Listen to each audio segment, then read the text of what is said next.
Anybody remember those? If you're a Teenage Mutant Ninja Turtles fanatic, if you remember the punk frogs, I still remember all their names too because I had two of their action figures. I had Genghis Frog and Napoleon Bonafrog, and like there's like two other frogs because like four frogs, and like their names are like because like instead of them being named by like about famous artists, like because like the turtles are named after famous artists.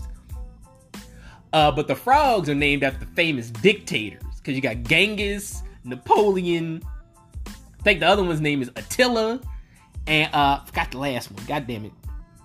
Because you got, this is Genghis, Napoleon, Attila. God damn it. What was the last one? Rasputin. It was Genghis, Napoleon, Attila, and Rasputin. Yeah, like all the frogs were named after famous dictators. So that was the name of the punk frogs. I'm surprised they didn't have one named Hitler. You know, so I guess that would be too on the nose, right? You know, you'd have a fucking superhero, a hero frog named Hitler. That would be funny. But the Holocaust was bad. But anyway, but yeah, man, that's what they look like. They look like the frogs that were on the Ninja Turtle that the Ninja Turtles used to hang out with on the cartoon. But Splinter, let's talk about Master Splinter. God damn, Splinter looks even worse. Like he looks more like a dog than a rat. And like he doesn't even move. I think I read somewhere when I was doing my research. I think it was like Jim Henson Productions. They didn't want to work on this movie, or I don't think they had the time. Cause like I think this was the same year Muppet Treasure Island came out. Muppet Treasure Island I think came out in like 1993. So they fucking busy, really. They were busy working on Muppet Treasure Island that they couldn't do the effects and the costumes for Teenage Mutant Ninja Turtles 3 because you know Jim Henson did Jim Henson's group after he passed in 90. When he passed in like 91. After he passed in like 1991, it was Jim Henson's group that did the first two Ninja Turtles movies. They did all the animatronics and the puppeteering and the costumes. They did all of that. But the third movie, you could tell that this wasn't Jim Henson because Jim Henson's group, they would not let this fucking happen. They wouldn't let this shit fucking happen. Having them look like this, like the fucking mouths are off every time they fucking talk. Look like the mouths malfunction in the middle of the movie.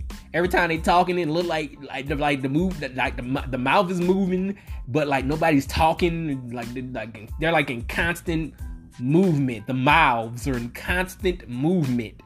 But like Splinter, like I was like Master Splinter, he looks the worst. He looks like a dog here. He doesn't even look like a rat. He doesn't even move. Cause like in the first two movies he moved. You know, like he was a fully formed giant rat. You know, in the first two movies. Cause he uses a bow and arrow in the second movie. Like you went from him using a bow and arrow in the second movie to him sitting behind he looked like one of those tell me your fortune booths that you see at carnivals and shit. That's what the fuck Master Splinter looked like in this movie. It's like he was gonna tell you your future, like Big. Remember Big? He looked like Zoltar. Remember, that was the name of the thing that Tom Hanks' character, the little kid, went to when like he was like, I wish I was big. He looked like Zoltar. That's what fucking Master Splinter looked like. It's so fucking lame. It's so fucking lame. We don't have Kevin Clash, of course, because he was part of Jim Henson. You know, like, so like he's not the puppeteer. He's not the puppeteer for Splinter, and he's not doing the voice of Splinter this time around. Speaking of lame, like the villain is lame too, man.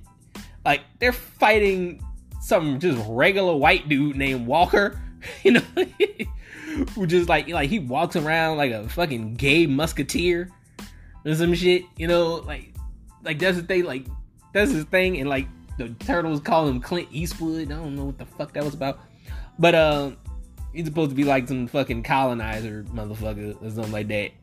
But the plot of the movie is that April finds this scepter that sends her back in time, but like it also sends a Japanese prince back in her place, because like that's the rule of the scepter. Like if it sends you back in time, it sends somebody from the past to the future is what happens.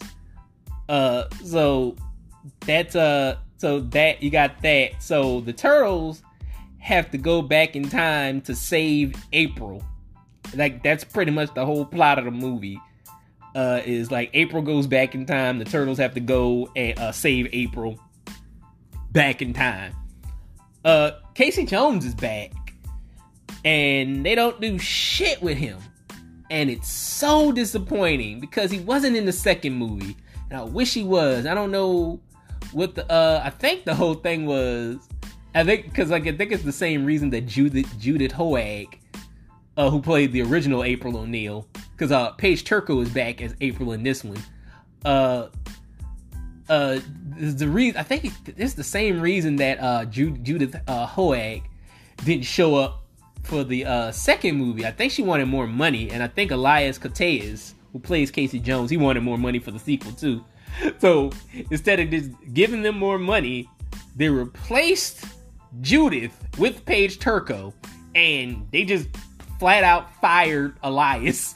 You know, so so that's pretty much why Elias is not in the movie. You know, because he asked for more money, and they were just like, fuck that. And he was like, well, guess I'm not coming back then. You know, so but I don't know what made him come back for this one. He must have needed the money, you know, because he does even less in this goddamn movie. And it's so disappointing because Casey Jones is like one of my favorite characters. You know, he's one of my favorite characters. He's one of my favorite characters in the first movie. The introduction of Casey Jones in the first movie is so fucking fire. I love it. We just beating up these two random purse snatching dudes, you know, in the park. That shit is dope. And then like he has like one of the dope fucking lines where he said like he was like, the lesson's pain 101 and your instructor's Casey Jones. This shit's so fire. I love that. He don't do nothing cool in this movie. It's a shame that he's so fucking wasted here in this goddamn movie. But like also he's playing two characters in this movie. He's playing a dual role because like he's got like a doppelganger in the past. I don't know if this guy, they never explained this dude. I don't know if he's like supposed to be like Casey Jones's ancestor or what the fuck. You know, I don't know what's going on with this dude. Because like they don't explain him. He's in the background for most of the time. Like he never really pledged his allegiance to the Turtles or April. He never really pledged his allegiance to them. And then like towards the end he's like a traitor or some shit. And then he's not a traitor anymore. And I don't get it. And because like he develops a relationship with the Ninja Turtles, but we don't see how he develops that relationship with the Ninja Turtles because like he gets kind of a change of heart. And he's like, cause like Walker, I'm skipping. It don't really matter. This movie's fucking terrible. I was going to be off the bat, but cause like towards the end, like Walker's like, shoot them motherfuckers, pretty much, right? You know, and the Casey Jones from the past doppelganger guy is like, which I forgot his name, and he's like, hey, we don't have to kill him or nothing. And then like Walker's like, you know what? Shut the fuck up, and you can go over there with him. I'm gonna shoot your ass too. And he's just, you know, like, and I was like, why is he sticking his neck out for the Ninja Turtles? He didn't even have really a fucking relationship with them. He didn't talk to them. He wasn't like Casey, but like Casey like developed a relationship with the Turtles. He talked to them. You know, he got to be friends with them. You know, like he wasn't like that. Like, what stake does he have in this game? I don't know. It doesn't make any fucking sense. But anyway, also the turtles like really do take on their cartoon personalities more in this movie. Like you get more Donatello being a tech head, like a gearhead. You get more of sarcastic Raphael instead of like angry, violent Raphael. You get more goofy Michelangelo. I'll get to Michelangelo in a little bit. And then you get, pretty much heroic, noble leader Leonardo. Which he's always been that throughout the whole movie. Because like the two that have always stayed the same are Leonardo and Michelangelo throughout. They've changed Donatello from the first two movies. They've changed Donatello and Raphael. Because in the cartoon, like I said, like Donatello's really into tech and science, and like Raphael, he can be violent at times in the cartoon, but he's more sarcastic. He was more sarcastic in the cartoon than violent. He's really violent in the comics. They got that from the comics. And like in the Donatello was more of the sarcastic turtle. He's more of a smart ass than a smart guy, in the comics. But they switched that up. They made him a smart character in the cartoon, and they made Raphael more sarcastic. So they keep switching those up. But Leonardo and Michelangelo have always been the same. It's like Leonardo's always been like the noble leader, like that stands up for what's right. He's like he's more into being a ninja than the rest of the turtles. And Michelangelo's always been real goofy, real child at heart type of character, But other than that, like that's pretty much what they are. They're pretty much the cartoon personalities. I don't know. I guess that was to get more kids in the theater, but obviously that didn't work. Another good thing about this movie is like they actually let the turtles use their weapons in this movie. So that was a step up. Because like in the second movie they don't let them use their weapons, and it was because I think like some moms complained or some shit. Some moms complained about the Ninja Turtles using their weapons in the first movie. They complained about the first movie being too violent, so they kind of toned it down for the second movie. They really toned it down for this one. But they really toned it down. And that's the thing about this movie. This movie's less violent than the first movie and the second movie, but they still let them use their weapons. They still let them use their weapons, which is the weird thing, and the parents didn't complain about this. But I guess that's a step up because like they let the turtles use their weapons. But speaking of I'm talking about Michelangelo. Michelangelo is like knocked out for like 20 minutes of this movie. Like we don't see him. Like he gets when they go back in time, he gets separated from the other turtles and he gets knocked out by some villagers, and then they take him and I guess they nurse him back to health or some shit.